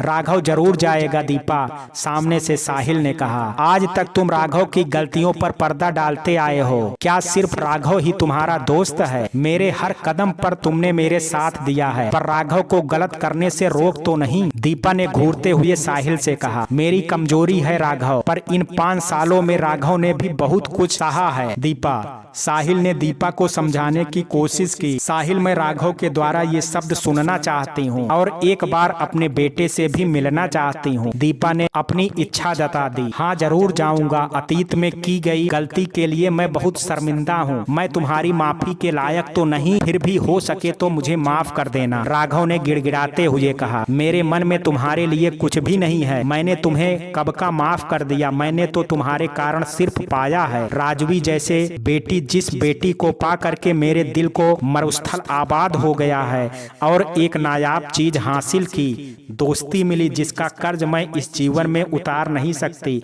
इतना कह करके दीपा साहिल के साथ चली गई। राघव अपने जीवन के सबसे खास व्यक्ति को अपने से दूर जाता बेबस हो करके देखता रहा। मैं अमेरिका जा रहा हूँ, राजवी का ऑपरेशन करवाने जाना है। राघव ने घर आकर के कंचन को सबसे पहले ये बात बताई। तुम नहीं जाओगे राघव, राजवी मरती है तो मरे, तुम्हें उससे क्या? गुस्से में तिलमिलाते हुए कंचन चीखने लगी। झन्नाटेदार तमाचा जड़ते हुए, तुम्हें ये तमाचा बहुत पहले मार देना चाहिए था। मुझे अपने आप पर शर्म आती है। तुम जैसी लड़की से मैंने प्यार किया।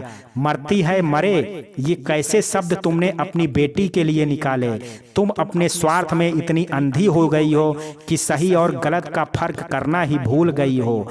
तुम सुनो, दोस्ती से ज्यादा और प्यार से कम रिश्ते का मतलब क्या है?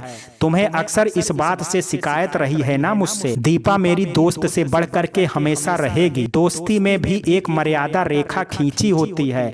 प्यार में कुर्बान होना, एक दूसरे के लिए जीना, अपने खुशी से पहले अपने प्यार का खुशी देखना, उसमें भी एक स्वार्थ होता है, साथ डर भी होता है कहीं हम अपने प्यार को खो ना दें। लेकिन इस रिश्ते में दोस्ती से बढ़ करके, क्योंकि हमारे बीच किसी भी चीज का मर्यादा नहीं है, और प्यार से कम इसलिए है क्योंकि मुझे आज तक उसे खोने का डर नहीं है। साथ ही हमारा रिश्ता निस्वार्थ भाव से बंधा है। राघव ने अपने दिल खोल करके कंचन को अपने और दीपा के रिश्ते की सच्चाई बता दी। कंचन राघव के गले लग करके फपक करके रो पड़ी। मुझे माफ कर दीजिए राघव, मैं स्वार्थी हो गई थी। आप बेझिझक जाइए और हमारी बेटी के लिए अपना फर्ज निभाइए। मैं राजदीप को भी एक बार दीपा से मिलाना चाहता हूँ। राघव ने कंचन से आज्ञा मांगी। आप ले जाइए राजदीप को, पर मेरी भी एक शर्त है। राघव, आप राजवी को भी कभी नहीं बताएंगे कि मैं उसकी माँ हूँ। मैं उसके नजरों में कभी नफरत नहीं देखना चाहती हूँ। मेरी परी को मैंने बहुत तकलीफ दी है, भगवान करे उसे मेरी भी उम्र लग जाए। कंचन ने विनती करके राघव से कहा। राघव राजदीप को दीपा के पास जैसे ही लेकर के गया, दीपा उसके गले लग करके अपना सारा प्यार उस पर उड़ेल दी। अनायास ही उसके आंखों से आंसू निकल आए। मत लो आंटी, मेरी बहन कहाँ है? दीपा के आंसू पोंछ करके राजदीप ने पूछा। तभी सामने से राजवी आ करके भाई बोल करके खिलखिलाने लगी। राघव उसे देखता रह गया। बिल्कुल दीपा की तरह था राजवी, बिल्कुल दीपा की तरह थी राजवी। राघव राजवी को गोद में लेने को मचल उठा, पर कुछ सोच करके रुक गया। राघव कुछ देर बाद जाने को हुआ तो आज मैं राजदीप को अपने पास रख लूं। दीपा ने आगे बढ़ करके अनुमति मांगी।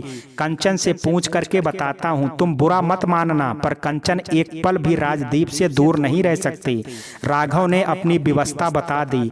दीपा सारी बात समझ गई थी। उसने राजदीप के लिए अपने मोह को कम कर दिया और राजदीप के सर को चूम करके उसे खुशी खुशी विदा कर दी। 2 हफ्ते बाद राघव, साहिल और दीपा राजवी के ऑपरेशन करवाने चले गए। डॉक्टर ने राघव और साहिल के खून का परीक्षण करवाया। 2-3 घंटे के जटिल ऑपरेशन के बाद राजवी सफल इलाज संभव हो पाया। इधर दीपा साहिल का हाथ थामे अपनी बेटी की सलामती की दुआ कर रही थी। बिन ब्याही मां ने अपनी बेटी के लिए कठिन तपस्या की थी, राजवी को इस बीमारी से निजात दिलाने के लिए। राघव बस मन ही मन अपनी बेटी के लिए दुआ मांगे जा रहा था। डॉक्टर ने आकर के बताया, बच्ची अब खतरे से बाहर है, अभी कुछ देर तक बेहोश रहेगी, आप लोग कुछ देर बाद जा करके उससे मिल सकते हैं। दीपा और साहिल उसके राजवी के होश में आते ही दौड़ पड़े। माँ किसी दो ना, राजवी ने कराहते हुए बोली। हाँ राजवी बेटा, दीपा ने प्यार से राजवी को चूम लिया। पापा आप भी आओ ना, राजवी ने पुकारा। राघव खुशी से आगे बढ़ा, तभी राजवी का हाथ पकड़े साहिल को देख करके पीछे मुड़ गया। हाँ साहिल, अब मेरे लिए सब स्पष्ट है। मेरे जीवन में छाई काली बदली अब छट चुकी है। मैं और राजवी तेरे साथ अपनी पूरी जिंदगी बिताना चाहते हैं। और एक बात बता देती हूँ, मैं शादी के बाद भी तेरे साथ यूं ही झगड़ती रहूंगी। आज तक तुम्हारा मेरे लिए प्यार को मैं अनदेखा करती रही, क्योंकि मैं सोचती थी कि तू मुझ पर दया करता है, लेकिन जब समझ आया तब मैं तेरे मुंह से सुनना चाहती थी। पर अब सोच रही हूँ तुम्हारा इंतजार करते करते मैं बूढ़ी हो जाऊंगी।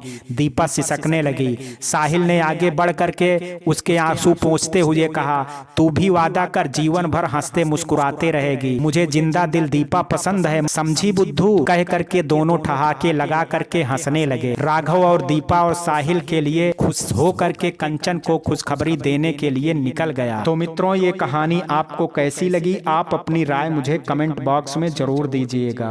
वीडियो अगर पसंद आया हो तो वीडियो को लाइक, शेयर और चैनल को सब्सक्राइब करना ना भूलें।